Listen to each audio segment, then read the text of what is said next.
Hello viewers, a very warm welcome to today's session on the case study. I'm Nitin Prabhakar.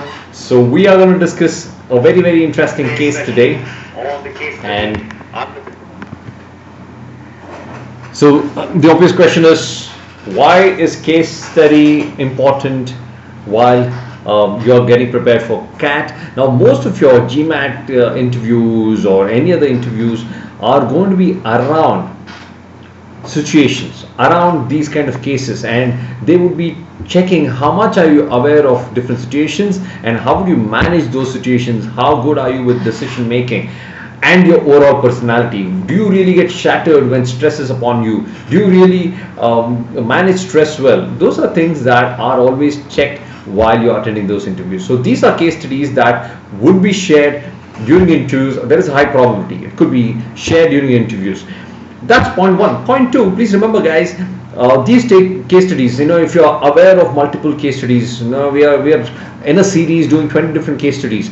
Now in an interview, if you're talking about one of your key skill set is you have, while you're preparing for your CAT, prepared for 20 various different case studies, and I'm good with it. What are you doing is you're directing your interviewers to ask you questions around that.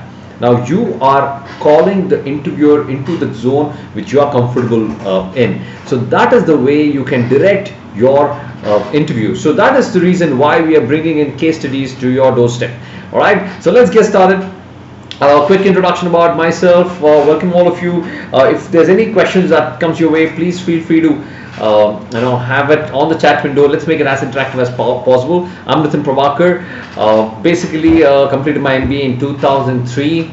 Thereafter worked in the corporate for 15 years, and for the last 2.5 years I'm a soft skills trainer. I was in the human resources field while I was in the corporate.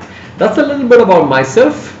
So welcome all of you, and we get started. And the topic for today is Mamta. And Mamta, I do this in corporates. When I do this in corporates, this lady Mamta is quite popular because normally what we do is we do a mock session, and when you do a mock session, there's one person who acts as Mamta, and this Mamta, the person who acts as Mamta gets very popular, and this is what her story is. Now Mamta is the finance manager for a construction company. She's an accounting superstar. She has master degrees in finance. She recently passed a chartered accountant exam, and she's exceptional in accounting knowledge. She was so good that she got promoted to the department manager in a previous company within a span of 2 years, and right now in the company that she's working, she is there for the last 10 months. She has implemented 2 accounting procedural changes that has streamlined the work and resulted in cost saving to the company. So all in all, she is a master accountant. She's really good with what she needs to do. She reports to the CFO, who's the head of the finance department in the organization, and he's a little concerned about Mamta, though she's a great talent.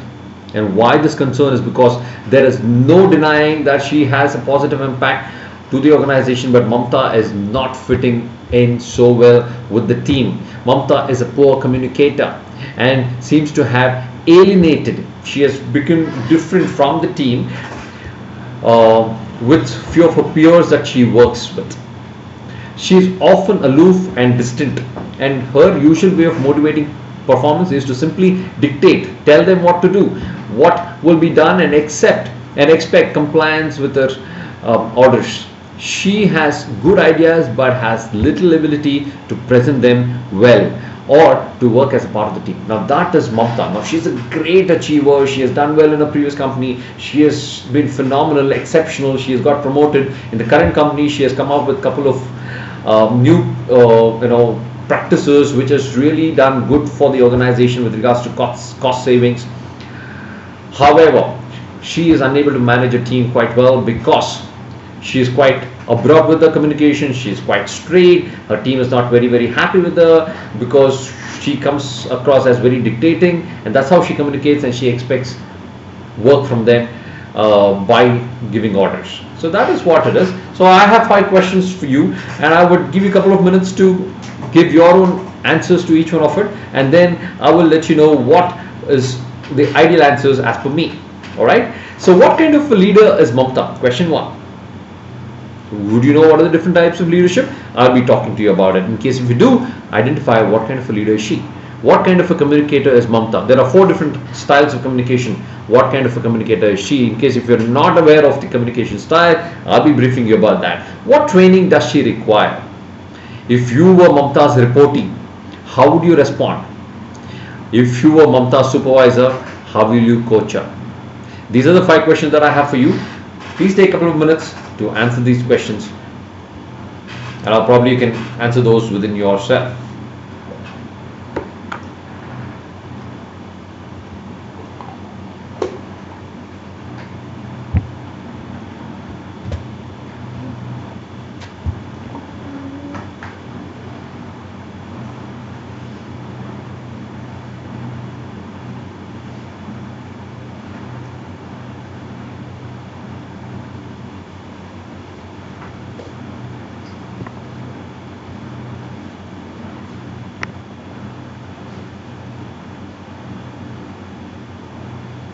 Hi Ankur, a very good evening. Dheeraj, hello. I'm so sorry, I just got your response now.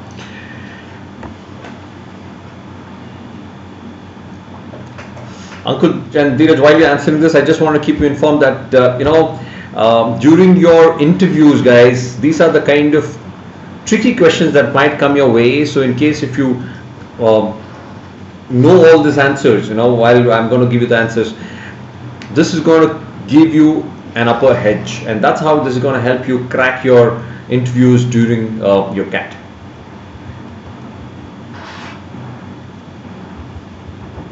Or rather for your CAT.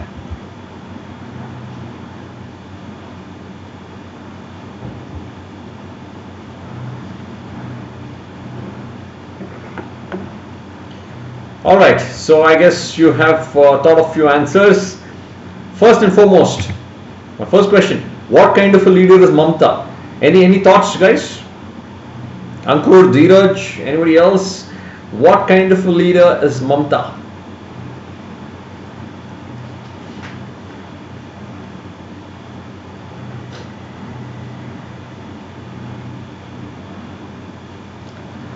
I'm waiting for 15 seconds and then I'm getting started.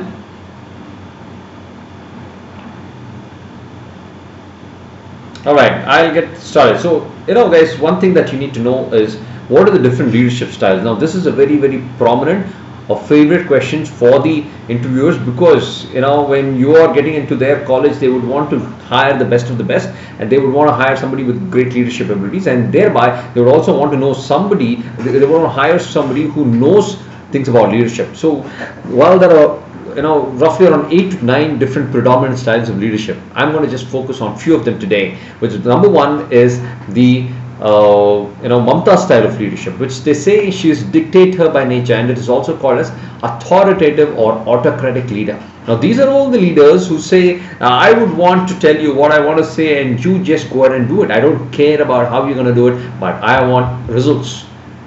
It's my way or the highway. That is autocratic leadership. If you know Hitler was an autocratic leader. He just gave directions. It was one-way communication. There was no two-way communication.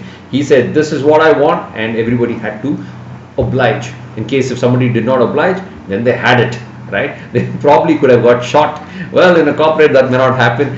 Maybe they might get sacked for all you know, but that is the kind of leadership. Not many people like this kind of leadership because there's a lot of discomfort.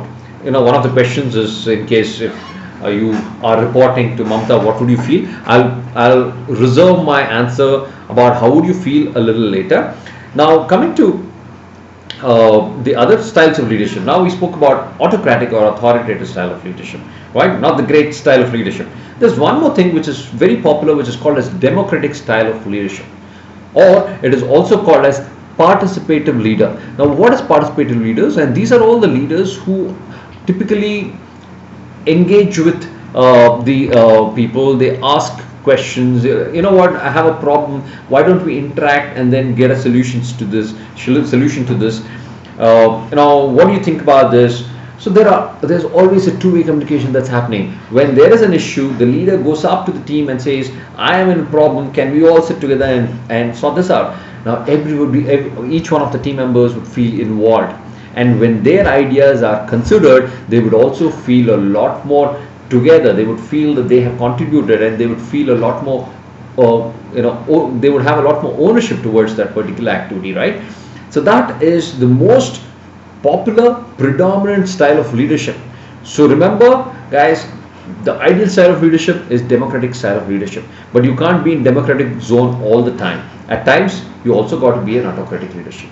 Now, there are various other styles of leadership. If you want to know more about this, go to my YouTube, look for Nitin Prabhakar's session on leadership. You'll be finding the 8 different styles of leadership that I'm dwelling on. So you get an elaborate leadership styles. But predominantly, remember these two: democratic and authoritative. Authoritative is one-way communication, my way or the highway. Democratic is two-way communication, where it's more of a people manager kind of a role. So in an interview, that is a question that can come your way. So what kind of a leader was Mamta? She was an autocratic leader. Moving on to the second question, what kind of a communicator is Mamta? Now, I would want to emphasize on the 4 major styles of communication. Now, there is one which is aggressive communicators. These are all the people who, again, it's a one-way communication. They scream, they shout, they express their emotions, they are very blunt, they can make the other person feel bad. Number 2 are passive. Now, passive communicators are those people who want to say something, but they do not tell it because they are a little shy, they are a little quiet, they feel hesitant, so thereby they don't really communicate. Passive aggressive is a third. Passive aggressive communicators are all those people who are very passive in the front but very aggressive in the behind, which means to say they will tell you something else. They might say that I like you, but when they go behind, they will probably bitch about you. So that is passive and aggressive. So that is passive aggressive. So all these 3 styles of communication is not ideal. The ideal style of communication is assertive communication. Remember, being assertive means doing the right thing, saying the right thing at all given point of time, not screaming, not shouting, not making the other person feel bad, but telling the other person whether they are right, whether they are wrong, communicating it in a manner that the other person doesn't get hurt. That is being aggressive communicator. No, I'm sorry, assertive communicator. Assertive communication is basically saying what needs to be told in a manner that it does not hurt the other individual. Now, in this case, what kind of a communicator is Mamta?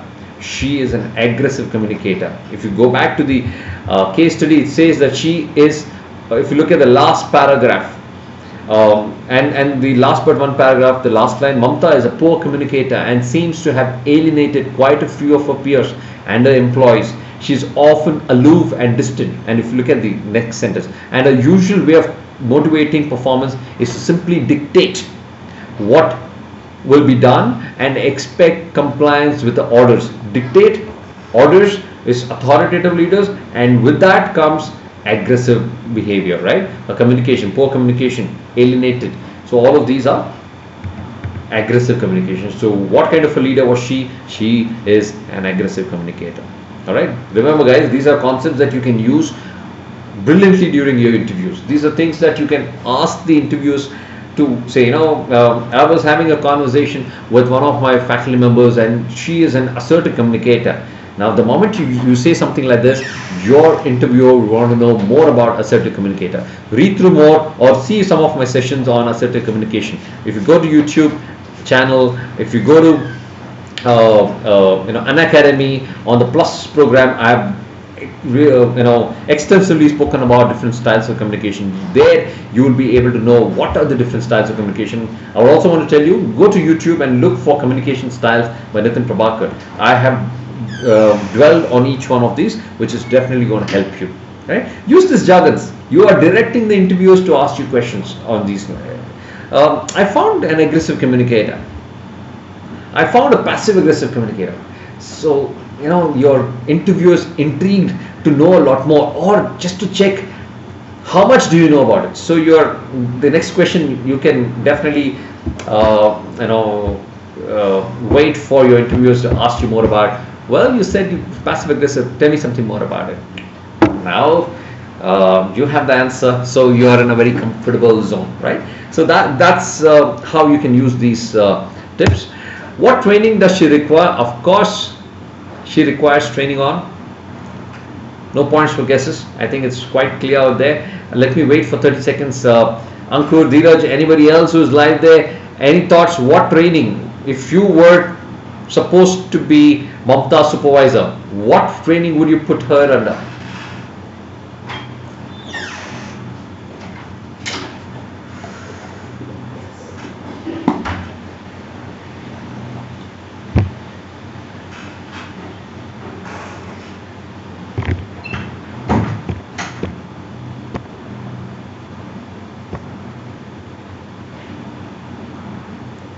Let me check if there's any response.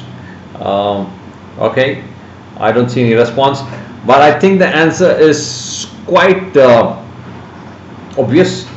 Now she requires training on being a great leader, so something on leadership, something on communication, something on people management, right? These are all training that is required. Guys, one thing that I would want to bring this to your notice at this particular point of time, irrespective of where you join, which college you join, and thereafter which company you join, we are all going to be in one business, which is people business. You want to become an entrepreneur, you want to start your own company, you want to work for somebody, everywhere you got to know how to interact with people, and thereby people business is important. So please remember, guys, people management is the core, and that's something that a lot of interviewers are going to look at. And you might have great scores, but in an interview, if you come across as somebody who is not good with people, then the possibility of a selection can be bleak. Please ensure that you're good with people. Do enough courses to see how can you really work on your people management skills. You could be good with people management already. How do you enhance your people management skills is what you can really work on. All right, so that's the training that Mamta required. Now in companies, what I've noticed is, if one person is great individual contributor, that means to say doesn't have a team but has been really doing well with regards to the SLA, service level agreement, over a period of time that person becomes a people manager. But people management is an altogether different skill set. Now they don't get trained and suddenly they have people reporting to them, and that is where they get a little too overwhelmed and they don't really know how to manage people. So that is a tough task. That is why I reach out to a lot of people and say people management is something that you can learn right now, not when you become a leader. You don't really have to wait for you to have a team under you and then start managing people. It's for you to start managing people right now with your peers. Do they listen to you when you talk to them? Do they really respect what you say? If you have a thought, do they leave everything? Do they concentrate? Do they respect your thought process? Do they respect your decision making? Those are things that you can question yourself, and thereby you get to know how good are you with people management. All right, moving on. If you were Mamta's supervisor, how would you coach? We'll come to that.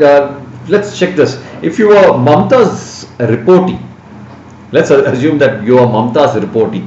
I'm sure most of us would not like to be Mamta's reportee, because Mamta comes across as a very brash lady. She's very rude, she's very curt, she's very direct, dictating.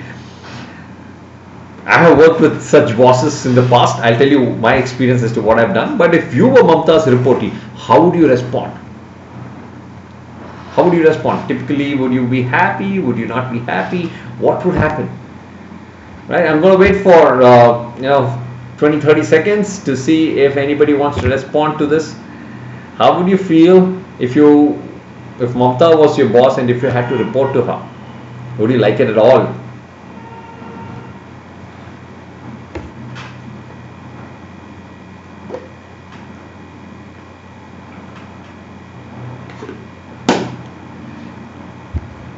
Where Ankur and Dheeraj, you guys vanished, or you guys are around? Alright, let me give this away. If you were Mamta's reportee, typically what most people would feel is they would feel absolutely frustrated, because she is very domineering by nature, very powerful, very condescending. She puts people down, she is very direct. So you would not like somebody being very rude to you, right? And thereby what happens, you could quit the company, there can be attrition, you don't feel like going to office. Monday morning you wake up and I don't want to see Mamta's face, and then you will stay back, you will take an off. So absenteeism can be high. If you quit the company, attrition can be high. Would you be satisfied? The employee satisfaction can be low, right? Would you be a great performer under Mamta? Not really, because you are not loving what you're doing. If you see, the performance also dips. So overall, Alisha, absolutely right. You would not want to work with somebody like that, right? And thereby, you are somebody who's going to quit the company sooner or later. I have had bosses like this, and I really dread working with such bosses in both the companies. I have worked not more than 6 months. In the second month, in both the companies, I've gone to my bosses and said, I'm going to resign if this is the case. Can we really work out a way that it's good for both of us? And we have tried working for the third, fourth month. Things have not worked, and then I've resigned, and then I've served my notice period, and I moved on, because I really did not want to work with a boss who used to scream at the employees, right? So I'm sure it's the same thing, guys. This is the time for you to learn. Aggressive behavior is not a great behavior to have. If some people say that I get angry, I get anger at the tip of my, something goes wrong, I'm very temperamental. I'm so sorry. You are going to be a very, very difficult person for your team members, guys. This is the time for you to change, in case if you're one of those, right? And my last question is this: if you're Mamta's supervisor, how will you coach her? You might have your thoughts in your mind. Now, typically, as a supervisor, please remember this: even when you interact with your peers, your colleagues in your college, your classmates, please remember, any kind of a feedback should not be provided till such time it is asked, unless and until it's a supervisor subordinate relationship where feedback is mandatory, or coaching. If I'm the coach and I'm training somebody, it's important for me to provide that feedback. If there's a sports activity and the coach has to provide the feedback, in such circumstances it's okay. But if you're friends with somebody, and if you see somebody is doing something incorrect, ideally avoid giving a feedback, because it's told that feedback should be given only when it's asked. Otherwise, feedback will not be considered. In this particular case, if you're the supervisor, ideally you call Mamta and then have a conversation. Ask her as to how she is doing. Where can she work on? It's basically, I'm a certified trainer with ICF, which is International Coaching Federation, through NLP. And what they say is, do not ask questions as to why did you do this? When did you do this? Basically you need to ask them questions as to what is going on? How do you think you can do better? Do you need any help? When you keep asking questions, is when they would elicit answers within themselves. They'll say, you know what, I think I can do better with people management. Oh really? What makes you feel so? I think I'm not really gelling well with them. How do you think you can better yourself? The answers are coming straight away from Mamta. You're not suggesting anything. Mamta is giving out answers on her own. And the moment she realizes that there is an opportunity for improvement, of course, you are asking her, directing the questions in a manner that she is thinking about it and giving the right answers. And thereafter, you are going to ask, when would you want to start implementing it? So when can we meet again to see the progress? So basically, you have not given the feedback, but you have got the answers out of Mamta's mouth. So that is an ideal way for you to get answers. Now you can try the strategy even with your friends. All right. So these are a few things that you might want to remember when you are having a conversation with others. Now, some of the takeaways from today's session: we have answered all the 5 questions. So basically, Mamta's behavior was rude, and thereby people were disgruntled. Mamta had to really shape up. She has to go through some of the leadership training, people management training, communication training, and thereafter she needs to really work upon it. And those trainings, ideally the supervisor will need to come back and provide those feedback, and then as a team member you would not be very, very happy about it. So Mamta has to work on all of these aspects. Now what is that we learned today? Folks, during your interviews, these are questions that will come your way. I would want to repeat. They might ask you questions around leadership styles, maybe directly or maybe through a case study. Now, like I said, there are situational questions that they would ask, and they would wait for you to respond. They would see how would you respond during such difficult times, unexpected questions. So if you know these answers as to what are the different leadership styles, what are the different communication styles, this is going to come in handy. Once again, at the beginning of the session, I mentioned this, but I would want to reiterate it. When you know that you're good with something, say for example, like I said, for the next 20 days till the 20th, we are going to have case studies. We are going to solve case studies. If you have very clear answers on all these case studies, if during your interviews, if you say that I have attended 20 different case studies, I have 20, and then probably you've done 20 more, I've done 40 different case studies in order to prepare for my CAT interviews. What are you doing is you're directing your interviewers to ask you questions relating to case studies, and thereby you have worked on most of the case studies. And typically they would ask you questions on what kind of a case study would you be interested in? People management. Think of Mamtas. You know leadership, different leadership styles. You know different communication styles, and that is where you would be scoring brownie points, because you are good with what you're prepared, and your interviewer is asking you just with what you're prepared for, right? So there goes the brownie point. You have spoken about, we have learned a little bit about the different interpersonal skills. Those are today's takeaway.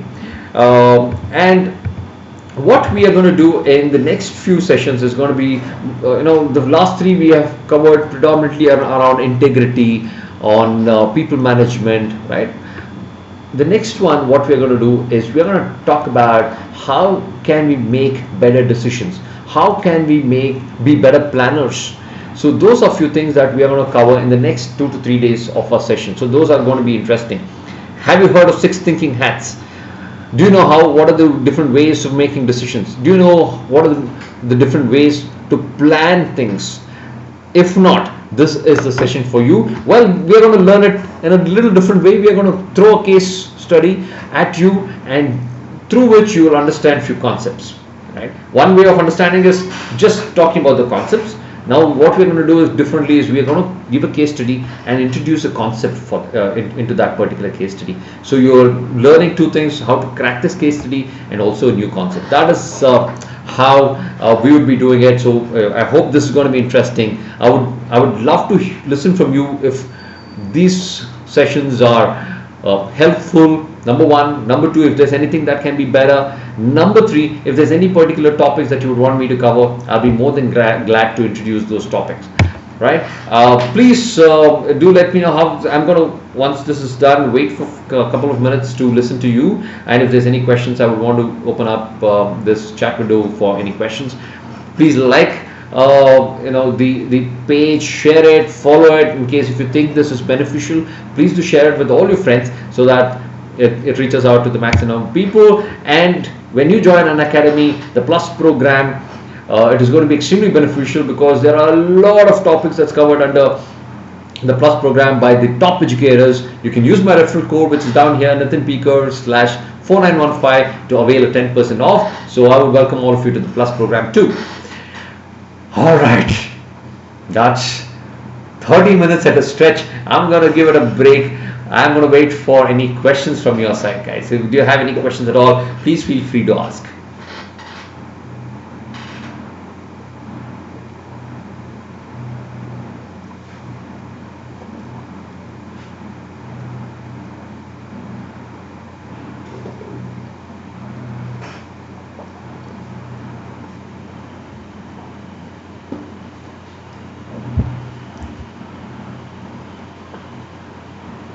Ankur, Dheeraj, Alisha, hope you guys learned something new today. Hope you liked what you heard.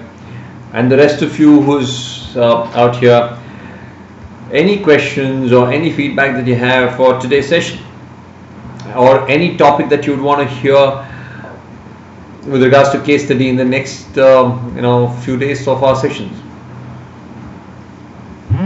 Or are we all good?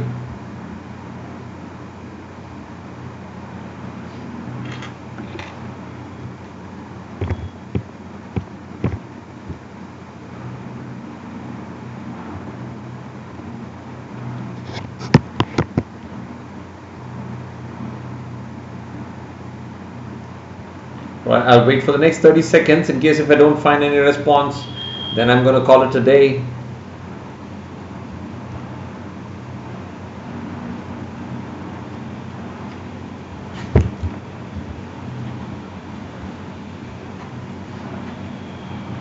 Hi Ronak.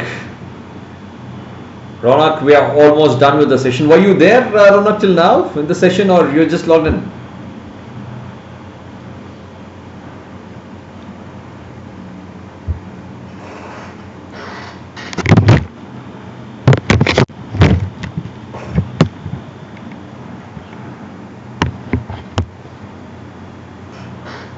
So Ronak, I remember your request from yesterday on the COVID. Now that's, like I said, on the 7th day we are gonna talk about that, which is I think on the 7th, right? All right, so not a problem, Ronak. You can go back and look at today's session. It's a very, very interesting case study, which will definitely help you during your interviews, right? So Ronak, I'm going to sign out. See you guys. See you, Ankur, Dheeraj, Alisha, Ronak, bye-bye. Have a lovely evening. Have a lovely dinner. My dinner is waiting back there. I think there's some non-veg today. So I'm really eager to go and have that now. So you guys take good care of yourself, and I'm going to see you at 8:30 tomorrow. Till then, take care. Bye.